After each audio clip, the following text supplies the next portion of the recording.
You cannot make all the kind of errors that I saw in Tinubu's files, and you still insist that we should all get lost, we should all shut up. If you cannot call your minions to order, they are with you because they want to chop your money. When tomorrow comes, where is Buhari now? Who remembers him? All those who chopped that money under him, they are gone. They are gone. Jonathan, if you go to his house now, I'm not sure that all those who used to come around that he thought were his friends, we are his friends. We are the ones who appreciate him. We fought him based on the criticisms of these so-called great men and women. Until he left, we didn't know that these were hypocrites. Today, glue. I'm sure they've bought all the glue in Nigeria. Nobody can talk again. Glue. Anybody who can find glue, please buy me one.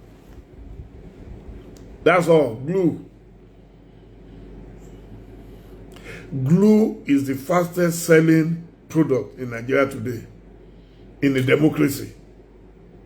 Under a Tinubu. Glue. The insult. I always tell them, Sharon, they know me. If I was one of their houseboys coming there to eat with them, to beg for money, me, I have money. I don't have money. Whatever little I have, I'll eat it. I'm okay. I'm a scholar. My dream was to be a teacher, marry a teacher, and live happily thereafter. Today, I've not done too badly. So the little that God has done for me, I will manage. I love my freedom. If I was in Abuja now as a politician, I would be somewhere waiting for one big man. You see 80-something young people, they are still running yo-yo around government. Not me. Anybody who needs me today, who needs my services, will call me and we will talk and discuss, agree, and then that's it. That's how reasonable people live everywhere in the world. Nigeria is the only place where people think the only way they can make money. And that's why people do Thanksgiving. When they get one small appointment, their church will do Thanksgiving for them because they know, hey, finally, my chop has come, so I can go and steal my own. Is that all there is to life? So, there was something else I said I wanted to read to you. Okay, Al-Humphrey on Yanabo. Al-Humphrey.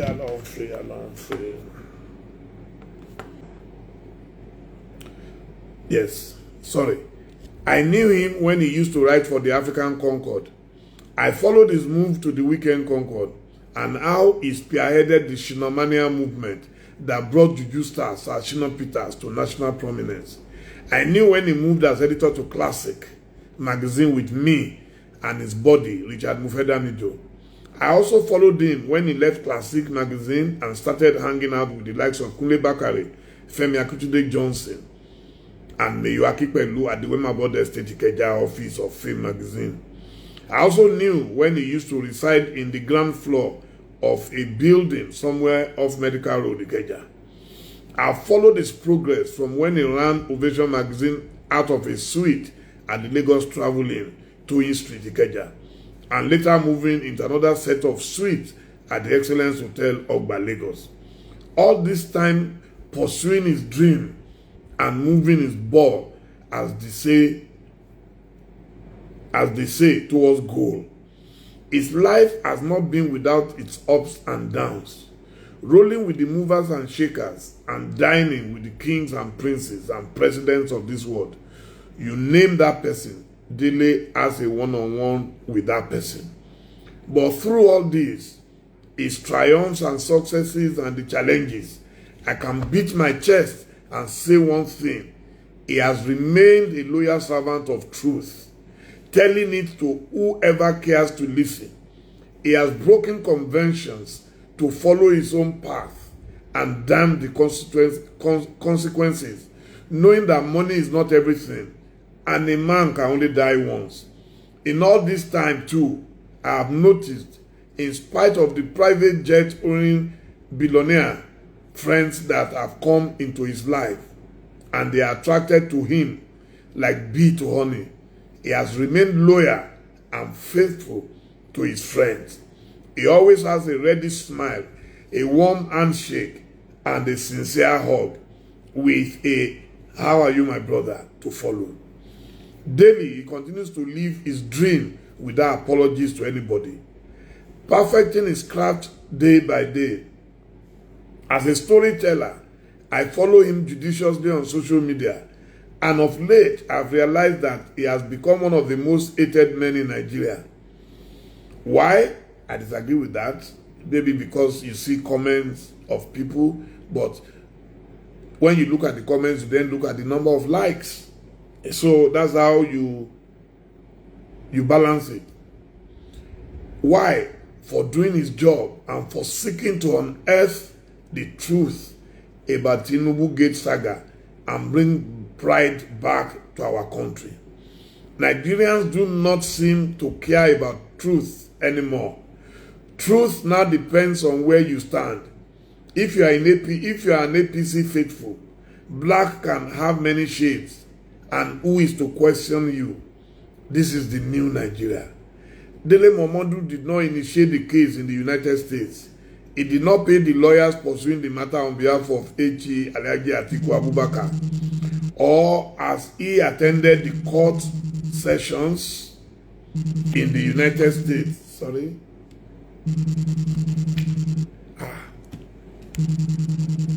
Okay, I can see where the nonsense is coming from.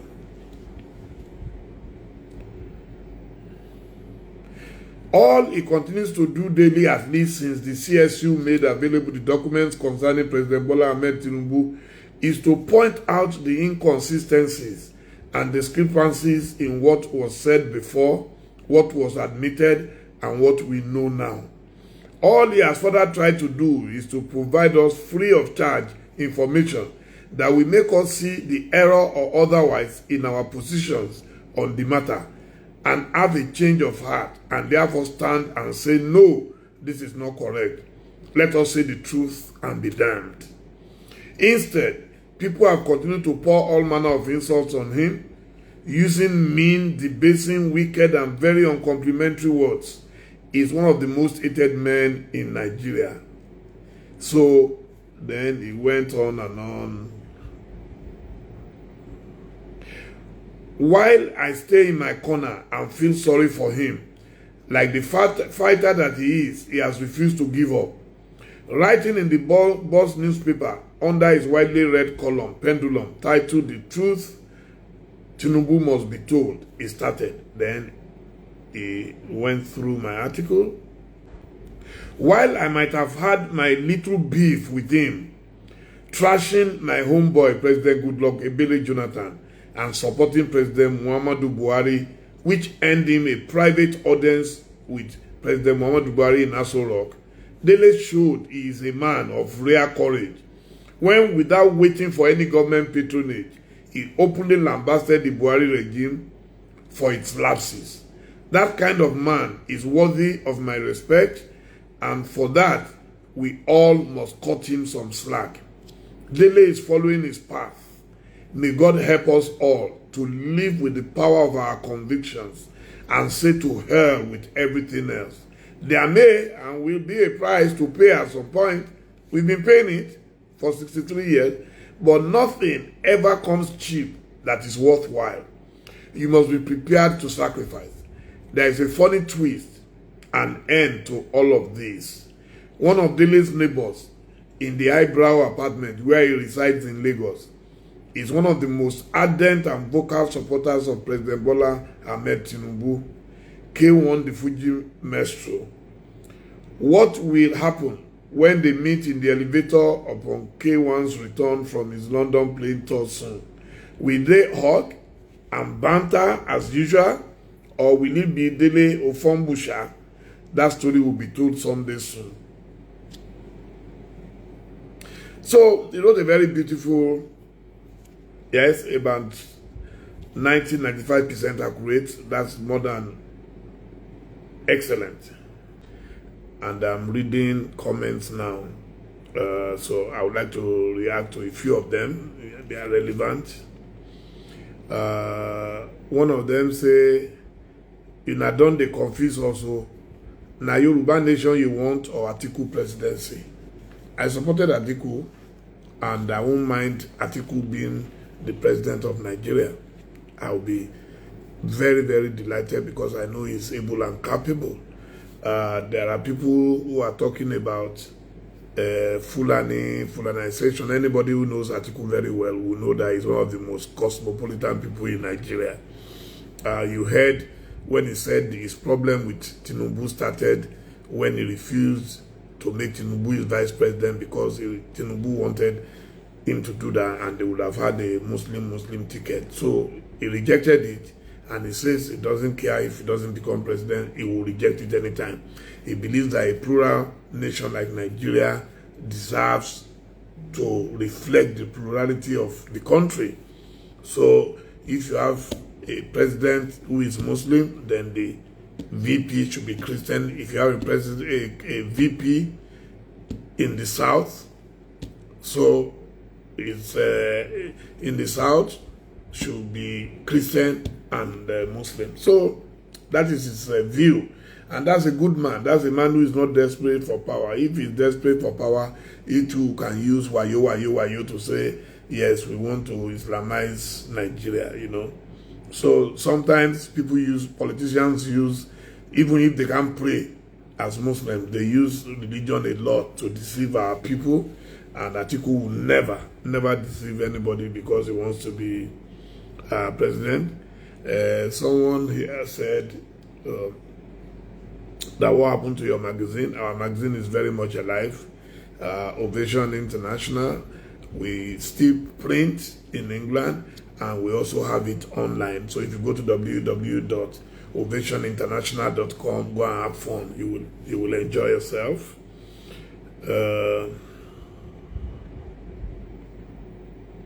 Where is Igbo? Igbo is still in Benin Republic. Yes, so I visited him there. I think that must have been early last year. And I want to thank my brother, Mr. Sheyi Orolugbagbe, who accompanied me on that very dangerous mission. But we're happy. We met him. And that's all I can say for now. You will read the rest in my memoirs.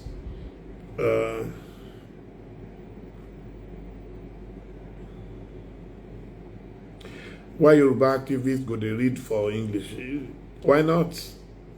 Why not? English is our national language. It's our official language, and he's trying to reach a wider audience. So they don't expect him to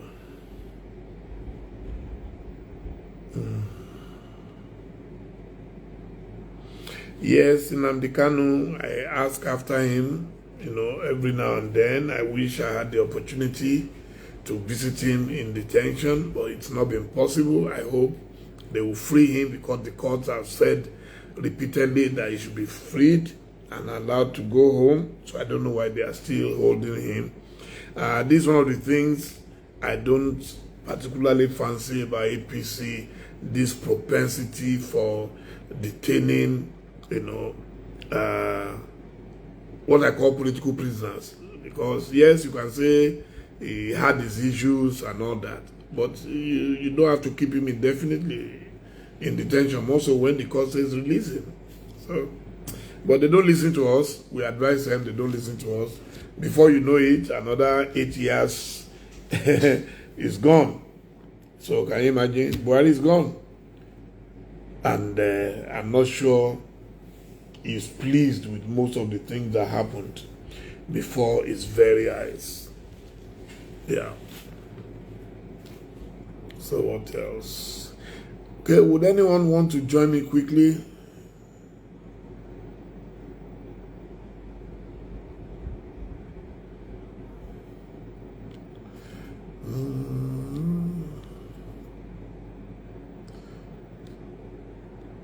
Why Reno is not supporting Atiku? I haven't seen anywhere where he said he's not supporting Atiku. He just says he's writing to defend Tinubu because he discovered some revelations. I haven't seen the revelations, so but it is his right. I mean, my life, I'm very tolerant. I don't worry myself about what people do. As long as they are comfortable doing it, that's fine. There's nothing wrong with it. I've discovered a lot of people that I thought would speak up against some of these things, and maybe they know what we don't know. I always say that I'm a fair-minded person. I can't know it all. So if they know it better than us, we should tolerate them.